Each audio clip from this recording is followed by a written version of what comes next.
Olá, eu sou Antônio Carlos Souza, Tom, sou psiquiatra clínico e sou psicodramatista. Como hoje eu estou gravando em outro local, e ao fazer essa mudança me veio a ideia de comentarmos a respeito de toque. Primeiro, toque não é uma palavra, toque é um acrônimo, ou seja, uma sigla que a gente fala como uma palavra: transtorno obsessivo compulsivo. E o que nós chamamos de toque, ao contrário do que as pessoas no dia a dia colocam, como é que no dia a dia são expressadas coisas relacionadas a toque? Uma, quando temos uma pessoa que é muito organizada, gosta das coisas certinhas, em geral se usa como se fosse um substantivo comum. Os toques dela. Outra palavra extremamente usada para se referir a repetições de atos, aquilo que nós em psiquiatria chamaríamos de atos compulsivos ou rituais compulsivos, as pessoas chamam em geral de manias. E aí vai uma enorme confusão, porque mania especificamente em psiquiatria refere-se a um transtorno de humor, uma elevação patológica de humor, fazendo parte do transtorno afetivo bipolar. Quando nós temos pessoas que repetem atos, esses não são manias, são atos compulsivos, por exemplo. E o que é que nós chamamos de ideia? O obsessivo refere-se a pensamento, compulsivo refere-se a atos da pessoa, ações da pessoa.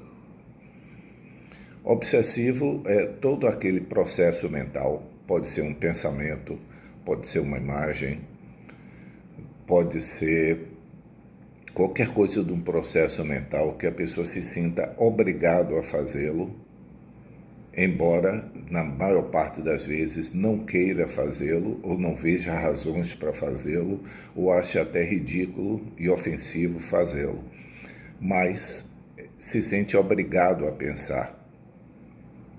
Então, uma ideia obsessiva é aquela ideia que persiste na mente da pessoa, independente da vontade da pessoa de tirá-la do foco da atenção.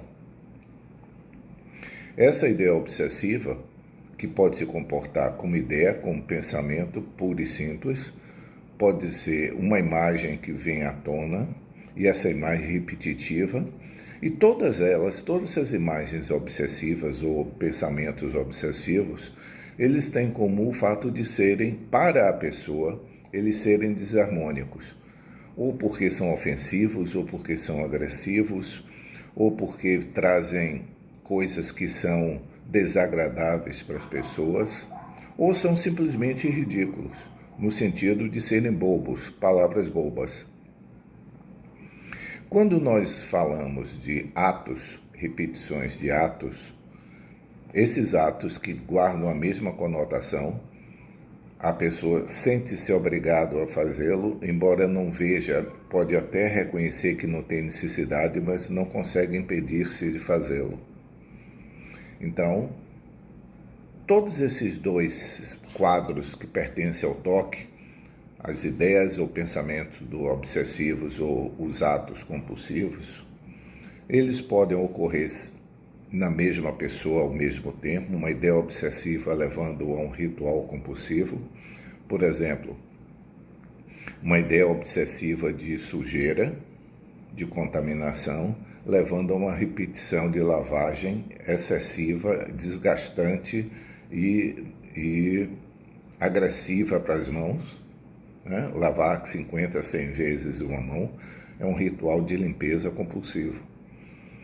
A ideia obsessiva é de contaminação ou de sujeira.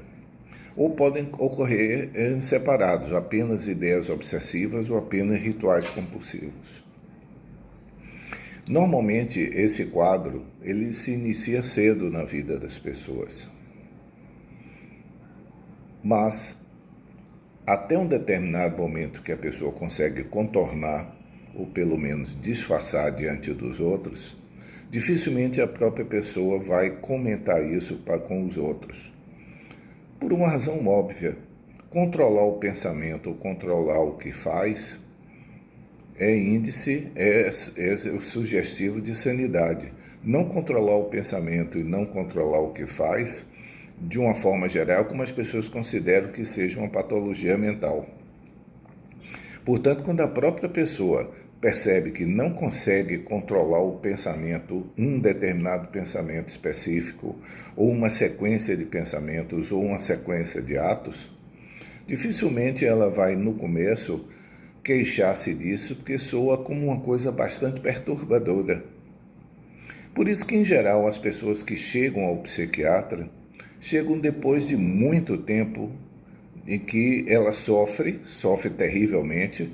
Talvez não haja na área psiquiátrica um quadro clínico tão sofrido para a própria pessoa do que um toque grave, do que um transtorno obsessivo compulsivo grave. Então, quando chega um determinado ponto em que o nível de angústia expresso, de sofrimento ou de limitação, já que essa contínuo fazer e refazer pode chegar ao ponto de imobilizar a pessoa acordar 4 horas da manhã para poder sair 8 horas e conseguir sair atrasada pelos inúmeros rituais que ela se sente obrigada a fazer, embora não seja, como eu disse, e essa é uma característica do toque, seja desarmônico com a pessoa. Pessoas que têm toque, crianças têm toque, adolescentes têm toque, adultos têm toque, podem ter. Em geral, as crianças que têm toque, elas se beneficiam muito com a abordagem psicoterápica. À medida que a gravidade do toque aumenta, há uma necessidade de se acrescentar medicações específicas que funcionam como eles são interruptores. Eles interrompem essa sequência de repetições das pessoas, seja a repetição no pensamento, seja a repetição no ato. Essa combinação sempre vai estar presente no tratamento de toque. O acompanhamento psicoterápico e o acompanhamento farmacológico específico. Não é tranquilizante. O tranquilizante não tem afetação sobre o toque. Embora a expressão da pessoa possa ser muito angustiante, mas o tranquilizante não tem condição de tratar isso, que é esse conflito interno da pessoa de sentir-se obrigado a pensar ou a fazer algo com o qual não concorda. Ou seja, são sempre desarmônicos com as pessoas. Por isso o sofrimento é tão grande. Toque tradicionalmente é considerada um transtorno clínico crônico. Ou seja, a partir do momento que nós diagnosticamos, a expectativa de não mais ter sintoma não existe. O que nós esperamos é que a medicação usada continuamente, ela interrompa ou diminua a sequência das pessoas, facilitando a vida das pessoas, já que se torna muito sofrido isso. Não só sofrido, como interfere muito no tempo da pessoa, na quantidade de horas, minutos que a pessoa gasta por repetir, por ir e voltar fazendo a mesma coisa, por não conseguir sair de uma dúvida que fica rodando e não se conclui. Então, a expectativa do psiquiatra é que haja uma redução de sintoma, uma melhoria na qualidade de vida da pessoa. Embora existam alguns casos que são bastante graves a ponto de não serem afetados por medicação. E se tornam necessários tratamentos bem mais complicados, dada a gravidade que é. E essa é uma consideração importante. Quanto uma pessoa de toque repercute na vida dela, a pessoa que tem a toque. Repercute, eu volto a dizer, são pessoas continuamente atrasadas, por exemplo, e a sugestão é: por que não acorda mais cedo? Não importa, quanto mais cedo acorde, mais o ritual vai se complicando. São pessoas que gastam um tempo grande para fazer um trabalho que tecnicamente, teoricamente, levaria menos tempo, pelo contínuo ir e vir, não ter certeza se concluiu, se está bom o suficiente, se não errou. Ser um mero lavar de pratos pode se transformar numa tarefa de um dia, porque ao terminar de lavar um prato, vem a dúvida obsessiva de que talvez ainda esteja sujo, que talvez ainda tenha sabão, e se volta a esse ciclo contínuo de um loop sem fim. Então, toque, apesar de antigamente, toda vez que aparecia alguém com toque em filmes, aparecia até de uma forma jocosa e brincalhona. Depois de algum tempo eles perceberam, ou foi assinalado, que se trata de um sofrimento. Então, alguns filmes depois retrataram cenas de toque que são extremamente agoniantes para a pessoa, sofridas para o paciente. Filme como O Aviador, a história de Howard Hawks com Leonardo DiCaprio, o filme Melhor Impossível é um filme que foi dado o Oscar Jack Nicholson, mas é um filme que é colocado como comédia, o que termina desqualificando um pouco o teor grave que toque tem.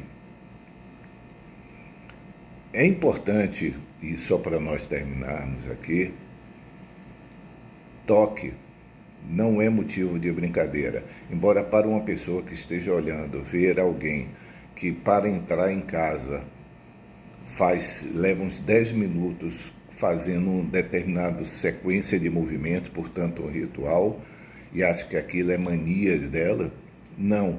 É algo que a própria pessoa percebe que não tem sentido, mas a angústia de não fazer é tão grande quanto a angústia de fazer, o que leva a pessoa à beira de situações limites da ansiedade. Então, toque nada tem de engraçado. Mesmo quando quando é muito grave, é óbvio que ele é muito sofrido.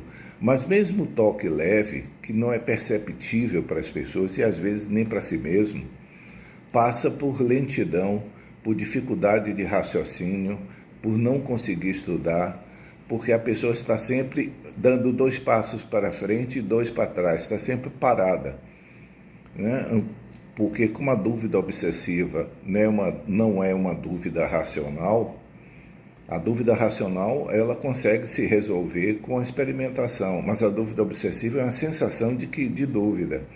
Portanto, se eu tiver dúvida de se eu fechei ou não uma porta, se for uma dúvida racional, eu vou até a porta e verifico. Se estiver fechado, eu fechei. Se não estiver, eu fecho. Numa dúvida obsessiva, eu vou até a porta, verifico se ela está fechada, mexo na porta um determinado número de vezes e ao dar as costas aparece novamente a dúvida, será que eu ouvi realmente o clique da porta? Esse loop que é torturante para a pessoa, ele pode ser tratado, toque pode e deve ser tratado, mas são sempre situações de muito...